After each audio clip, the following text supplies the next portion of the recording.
Hello, everyone, and welcome back to Horror Stories. I know many of you use these episodes to fall asleep, so before you drift off, I'd love it if you could leave a comment letting me know where you're listening from around the world. Also, don't forget to like and subscribe if you're enjoying the episodes. Story 1. I was driving back from a work conference about 2 years ago. I took the back roads because I'd missed my original flight and had to catch a super late one. By the time I finally got on the road, it was already past 2 a.m. The highway was one of those lonely roads that cuts through farmland and wooded areas. The kind of road where, if you're lucky, you see another vehicle every 20 minutes. I'd been driving for maybe an hour when the check engine light came on. At first, I thought I could make it to the next town, but then the car started jerking. The temperature gauge climbed fast and shot into the red zone, and that's when I knew it was over. I managed to coast on momentum to the shoulder before the engine completely died. The first thing I did was try my phone, obviously. No signal, not a single bar. I just sat there for a minute weighing my options, which honestly were basically non-existent. I'd passed a gas station about 30 miles back, and since then I hadn't seen absolutely anything. I turned on my hazard lights and waited, hoping someone would show up. About 15 minutes later, I saw headlights in my rearview mirror. I got out and started waving my arms as a pickup truck slowed down. The driver rolled down his window and I explained what was happening. He seemed friendly enough. He told me he had service and that he was going to call a tow truck. I thanked him, relieved, feeling like my night wasn't going to end in a total disaster. But then he asked me a question that made my stomach drop. "Are you out here alone?" And it wasn't just the question, it was the way he said it. A weird pause right before, like he wasn't really asking, just confirming something. I hesitated for a second, and I lied. I told him my boyfriend was asleep in the back seat. He just nodded slowly, made the call, and then told me the tow truck would take about 40 minutes. I assumed he'd leave after that. He didn't. He pulled his truck about 50 feet in front of mine and parked, and he stayed there, engine running. I went back to my car and locked the doors, trying to convince myself he was just making sure I was okay. But every few minutes I'd catch him watching me through his side mirror. 20 minutes passed, then 30. Then he got out and started walking back toward me. I rolled my window down just a crack, enough to hear him, and he asked if I wanted to wait inside his truck because it was warmer. I told him I was fine, thanks. He stood in front of my car a little longer than normal, like too long, and then he started walking slowly around the vehicle, like he was inspecting it. At one point, he grabbed the handle on the back door and tried it. Then he said he was just checking to make sure everything was closed properly for me. That's when I knew something was very, very wrong. I told him I'd already called my boyfriend and he was about to show up. Another lie, but I needed him to leave. He didn't. He went back toward his truck, but he didn't even get in. He just leaned against it, watching me. I was terrified, but I tried starting the car one more time. To my surprise, the engine turned over. It sounded awful, and the temperature gauge was still high, but it was running.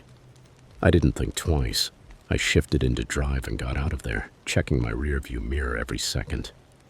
Within seconds, I saw his headlights behind me. He was following me. I pressed the gas as hard as I could, even though I knew I was finishing off the engine. When I saw an exit ahead, I took it without signaling. He followed. I made another random turn. He was still there. My heart was pounding so hard I could hear it over the engine struggling under the hood. The temperature needle was buried in the red, and I started smelling something burning. But I didn't care. I had to get away from him. Every time I looked in the mirror, those headlights were right there, never backing off, never losing me. Then I saw it in the distance, a truck stop, bright lights in the darkness like a lighthouse. I flew in, tires squealing, and parked right in front of the main entrance where the security cameras were pointed. More people, more cars, witnesses. I ran inside before my car had even fully stopped. The cashier looked up, annoyed at first, but his expression changed when he saw me. I was shaking. I could barely speak. "Someone is following me. He won't leave. Please call the police." He grabbed the phone immediately, and I pointed toward the window. The pickup had pulled in behind me, but it stayed at the edge of the lot, idling, headlights aimed at the building, watching, waiting.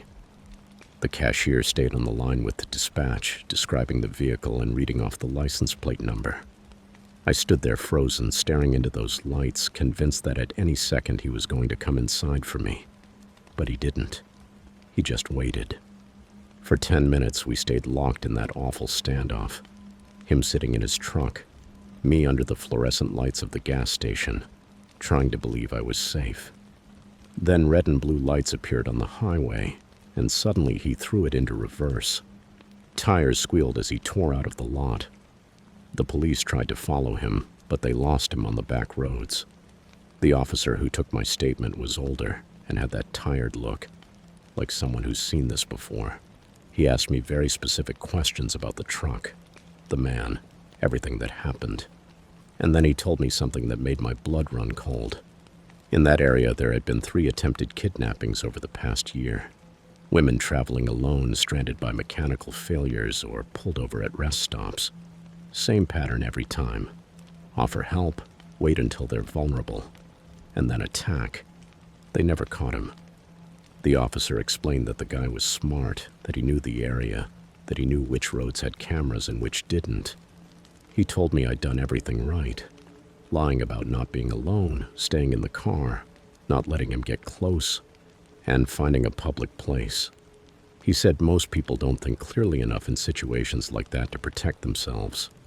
That night I ended up sleeping in a hotel, too scared to keep driving.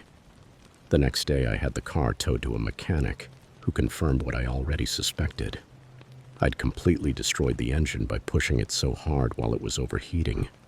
The repair was almost $3,000, but I'm alive.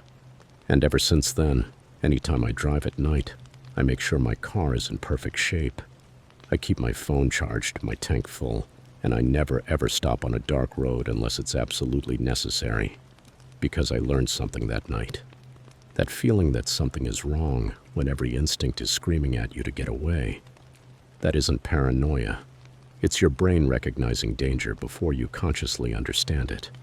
And sometimes listening to that feeling is the only thing standing between you and becoming another missing person statistic. Story 2. This happened to me last October when I was driving back home from my parents' house. The trip takes about 3 hours, almost all highway, and that day I'd stayed longer than I planned. By the time I left, it was already past midnight. I remember my mom telling me I should just sleep there instead, that it was too late to be driving. But I had to work early the next day and I couldn't afford to miss. For the first hour, everything was completely normal. A few cars here and there, mostly truckers, nothing out of the ordinary.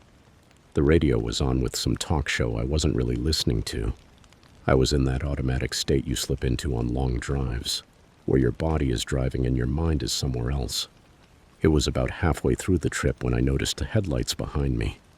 They weren't riding my bumper or trying to pressure me, just there, holding the same distance, maybe about 30 meters back. They never got closer, never fell farther behind. They just stayed there. At first, I didn't think much of it. I figured it was normal. People take the same routes, right? But then I took my exit. It was one of those rural ramps almost nobody uses because they don't lead to anything important. Just fields, open land, and a few scattered houses. The car took the exit behind me. Okay, I thought. Coincidence. I reached the stop sign and turned right. They did too. I drove another mile and took another right, onto a road I knew led toward a residential area. They turned with me again. That's when my heart started pounding. I told myself I was overreacting, that I was tired, that my brain was seeing patterns that weren't really there. But I needed to be sure, so I made a decision. I turned left onto a road I'd never been on before. A road that clearly didn't lead anywhere, obvious from the total absence of streetlights or houses. Just darkness, trees, and nothing else. The headlights followed me, keeping the exact same distance. I sped up to 70 miles per hour. They matched my speed perfectly. I slowed down to 40. They did the same. The distance stayed unchanged, like we were connected by an invisible rope. They never moved closer, never fell back. They were just there, like a shadow stuck to my car. I tried to identify the make or model in the rearview mirror, but they had their high beams on and all I could see was white light stabbing into my eyes. That's when fear really set in. Sharp, intense, and real. My hands were slick with sweat on the steering wheel, and I couldn't think clearly. Every horror story I'd ever heard about people being followed home came flooding into my head. I couldn't go home. I couldn't let them know where I lived. So where was I supposed to go?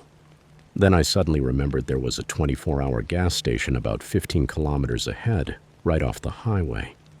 Cameras, lights, people around. That was my best option.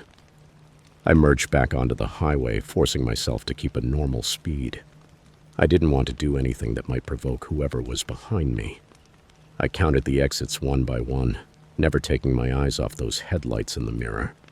When I finally saw the gas station, I turned in quickly and parked right in front of the main doors, under the brightest lights. I ran inside, probably looking completely out of my mind, and told the employee to call the police. He looked at me like I'd lost it, until I pointed out the window. The car had pulled in behind me, but it had stopped at the far edge of the parking lot, just outside the reach of the overhead lights. There it was, engine running, headlights aimed at the building. Watching. Waiting. The employee made the call, and I stayed near the counter, too terrified to look away from that vehicle. I was convinced that any second the door would open and someone would come for me. Other customers came and went, staring at me like I was crazy while I shook uncontrollably. But I didn't care. I wasn't moving until the police got there. It felt like forever, though it was probably only about 10 minutes. The exact moment the patrol car pulled into the lot, the vehicle that had followed me slammed into reverse. The tires squealed, and it took off toward the highway. The officer tried to chase it, but came back about 20 minutes later, shaking his head. He took my statement. He asked me to describe the vehicle, the route I'd taken, everything I could remember. I told him about the perfect distance they kept, about how they copied every single turn I made. He wrote it all down and then asked if I'd been able to see the plate. I gave him the partial fragment I'd managed to catch when they fled. He went back to his patrol car to check it, and when he returned, his expression was different. The vehicle had been reported stolen 3 days earlier from a parking lot 2 towns over. Whoever was following me wasn't just some weirdo. It was someone driving a stolen car and actively avoiding the police. Someone who had absolutely nothing to lose. The officer told me I'd done exactly the right thing. Not going home, finding a public place with cameras and witnesses. He said they'd received several similar reports on that same highway over the past month. A dark sedan following lone drivers, almost always women, for miles. In some cases, they backed off when the person pulled into a public place. In others, they followed them all the way home. 2 homes in the area had already been broken into, and they suspected that was how the person was getting addresses. The officer offered to escort me home, and I accepted without hesitation. Even with a patrol car behind me the whole way, I was terrified. I kept checking the mirrors, convinced those headlights would reappear. When I finally pulled into my driveway, the officer waited until I was inside the house, with the doors closed and locked, before leaving. I didn't sleep that night. I sat in the living room with every light on, checking the windows every few minutes, jumping at every sound. For weeks afterward, I was paranoid every time I drove. I watched the mirrors constantly, took random turns, looped around the block 3 times before parking. My friends thought I was overreacting, that I was losing my mind. But there's something that still haunts me. They never caught whoever it was.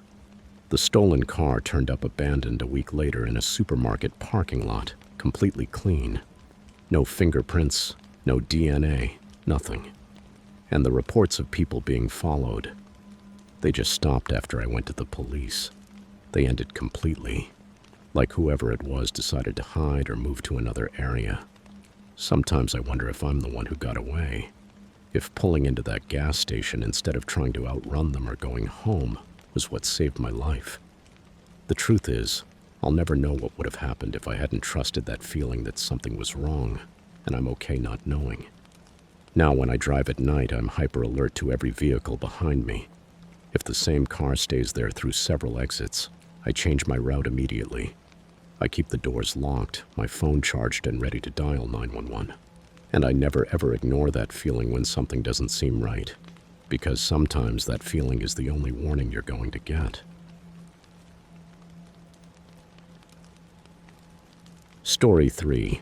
I had been driving for 11 straight hours, crossing the state to make it to a job interview that could change my life. It was one of those opportunities you simply can't pass up. The kind that forces you to drive through the night because the interview is at 9 a.m. and you live nearly 600 miles away.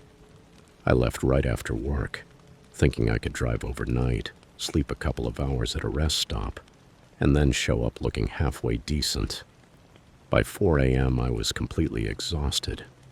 The dangerous kind of tired where your eyes close on their own, even though you're terrified of falling asleep at the wheel.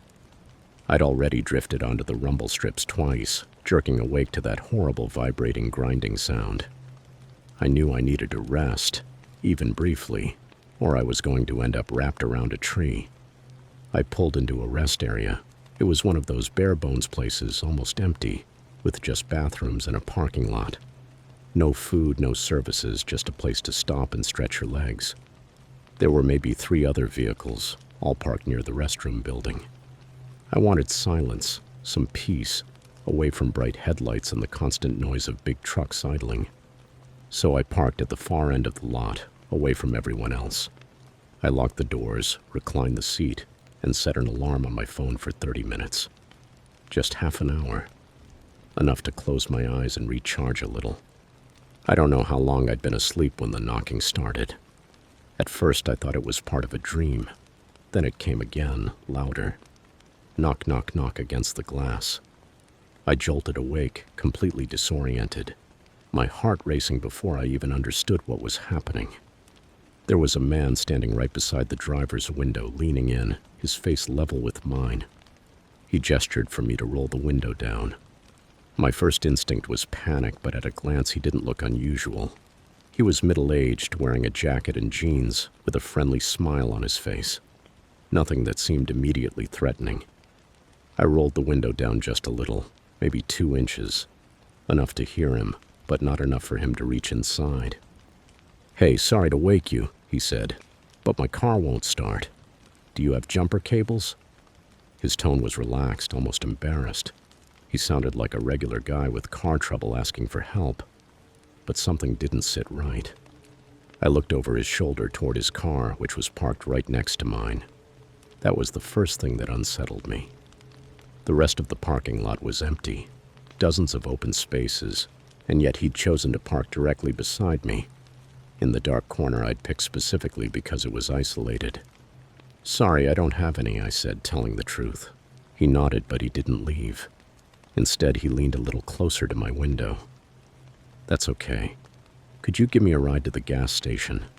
It's just a few miles up the highway. I'll pay you for the gas and the trouble." I told him I couldn't, that I was actually waiting for someone. It was a lie, but I needed an excuse that would make him go away. It didn't work. He kept pushing, and his voice started to harden, becoming a little more aggressive. "Come on, man. I'm stranded out here. It's just a quick ride. 10 minutes, tops." That's when I noticed something that made my blood run cold. His car, the one that supposedly wouldn't start, was running. I could clearly see exhaust coming from the tailpipe, a thin stream of vapor in the cold early morning air. The engine was on. He didn't need jumper cables.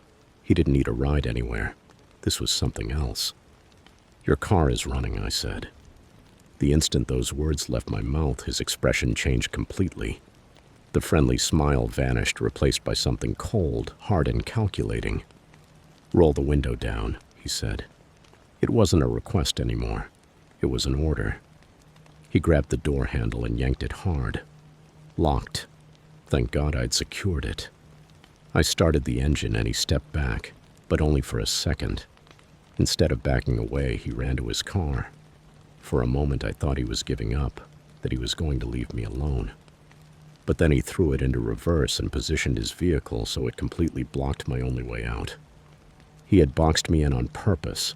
My hands were shaking so badly I could barely shift into reverse. There was just enough room to maneuver if I drove over the curb and across the grass. I didn't think.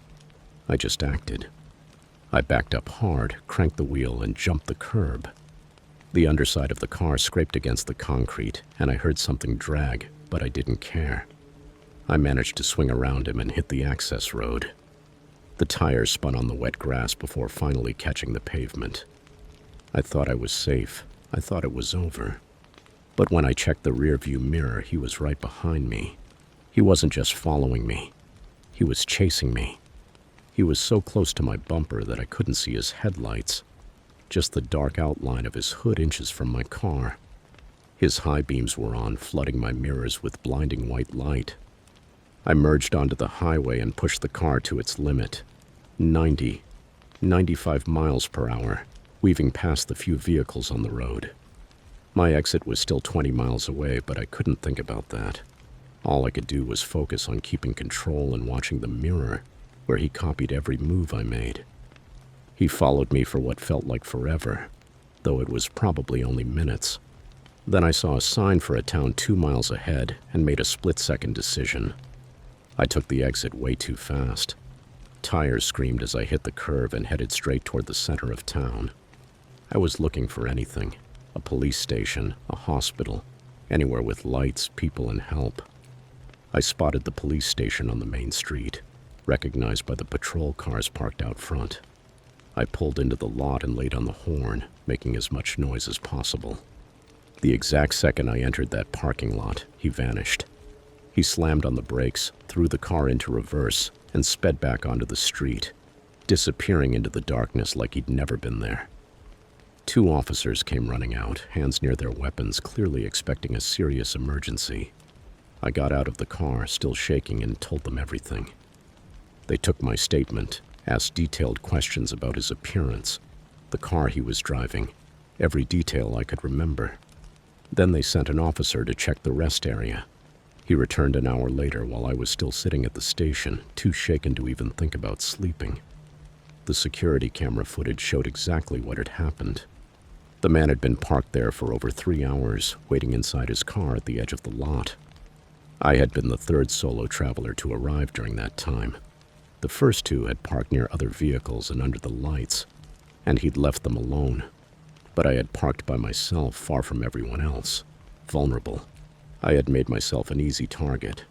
They found similar incidents at rest areas along that highway going back months. Someone attacking lone travelers, almost always late at night or early morning when there were fewer witnesses. Some people escaped like I did. Others weren't so lucky. There were 2 unresolved assaults and 1 missing person they believed could be connected. The officer told me they would circulate the description and issue an alert, but he was honest with me. Without a license plate number or a clear image of the man's face, catching him would be very difficult. People like that know what they're doing.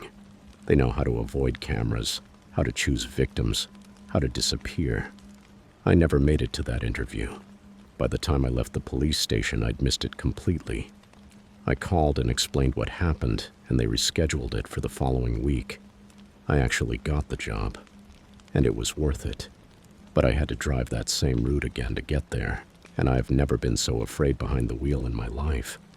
Now I don't stop at rest areas, especially if I'm alone at night. If I need to stop, I choose a brightly lit truck stop with cameras and lots of people around. I park under the lights near the entrance where I can see and be seen, and I never let my guard down, because I learned something that night that I'll never forget. Predators don't just wait in dark alleys. Sometimes they wait in places we think are safe. Rest areas, gas stations, parking lots. They watch patiently, looking for someone vulnerable, someone alone, someone who makes the mistake of thinking they're safe just because there are lights, pavement, and a bathroom nearby. They are patient, they are smart, and they're counting on you letting your guard down just for a moment too long.